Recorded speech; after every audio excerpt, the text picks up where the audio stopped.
តើក្រុមកតាល់ជាអ្នកណាមានប្រភពមកពីណាតើបច្ចុប្បន្ននេះនៅមានដែរឬទេហើយមាននៅក្នុងប្រទេសណាខ្លះក្រុមកតាល់គឺជាក្រុមអ ுக ្រិតជនឬក៏ភាសាអង់គ្លេសគេហៅថា Criminal Organization អ្វីដែលក្រុមកតាល់ធ្វើនោះគឺផលិតចរាចរណ៍និងចែកចាយថ្នាំញៀនលាងលុយកខ្វក់ចាប់ចម្រិតមនុស្សនិងការលួចដឹកជញ្ជូនប្រេងកិច្ចពន្ធជាដើមពាក្យថាកតាល់មានប្រភពជាយូរលង់ណាស់មកហើយ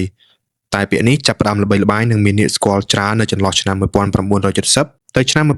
1980ហើយពាក្យនេះត្រូវបានគេប្រើសម្ដៅទៅលើអ្នកដែលជួញដូរថ្នាំញៀននៅក្នុងប្រទេសកូឡុំប៊ីនៅចំនួននោះក្រោយមកទៀតពាក្យនេះត្រូវបានគេយកមកប្រើប្រាស់យ៉ាងទូលំទូលាយនៅប៉ែកអាមេរិកឡាទីនរួមមានប្រទេសមិចស៊ិកប្រទេសកូឡុំប៊ី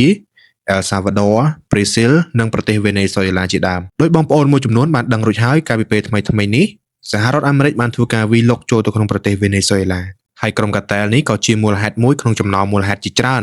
ដែលធ្វើឲ្យសហរដ្ឋអាមេរិកសម្រេចចិត្តវាយប្រហារប្រទេសវេណេស៊ុយអេឡាក៏ដោយសារក្រុមកតាល់របស់ប្រទេសវេណេស៊ុយអេឡាបានធ្វើការដឹកជញ្ជូននិងចរាចរណ៍ថ្នាំញៀនជាច្រើនចូលទៅក្នុងទឹកដីសហរដ្ឋអាមេរិកបច្ចុប្បន្ននេះក្រុមកតាល់គឺនៅតែមានលើសពីការផលិតចរាចរណ៍និងចែកចាយគ្រឿងញៀនពួកគេក៏ជាប់ពាក់ព័ន្ធទៅនឹងករណីឧក្រិដ្ឋកម្មជាច្រើនដូចជាលាងលុយកខ្វក់ចាប់ចម្រិតមនុស្សនិងលួចដឹកជញ្ជូនប្រេងកិច្ចពន្ធជាដើមហើយពួកគេក៏ទទួលខុសត្រូវទៅលើការប្រព្រឹត្តនៅអំពើហិង្សាការសម្លាប់ប្រហារដោយគ្មានធម៌មេត្តាជាច្រើនករណីដែលបែកធ្លាយនៅលើបណ្ដាញសង្គមឬក៏ដាร์ក web កន្លងមកខាងក្រោមនេះគឺជាឈ្មោះក្រុមកតាល់នៅតាមបណ្ដាប្រទេសមួយចំនួនដែលមានឥទ្ធិពលខ្លាំងជាងគេបំផុតលើពិភពលោកប្រទេសទី1មិចស៊ីកូក្រុមកតាល់ដែលមានឥទ្ធិពលខ្លាំងបំផុតនៅក្នុងប្រទេសមិចស៊ីកូរួមមានក្រុម Sinaloa Cartel ក្រុម Cartel Jalisco New Generation ឬក៏អក្សរកាត់ CJNG ទី3ក្រុម Gulf Cartel រាងទី2មានប្រទេសប្រេស៊ីល Primeiro Comando de Capital Comando Vermelho Familia Nordortes និងនៅតាមបណ្ដាប្រទេសឡាទីនដទៃទៀតជាច្រើនមកដល់ចំណុចនេះបងប្អូនមួយចំនួនអាចនឹងឆ្ងល់ថាហេតុអីបានជាប៉ូលីសមិនធ្វើការបោះសម្អាតឬក៏ធ្វើការចាប់ខ្លួនក្រុម Cartel ទាំងអស់នេះជាចម្លើយដែលខ្ញុំអាចឆ្លើយតបទៅកាន់បងប្អូនវិញមួយម៉ាត់យ៉ាងខ្លីនោះគឺប៉ូលីសមិនអាចធ្វើអ្វីក្រុម Cartel បាននោះទេ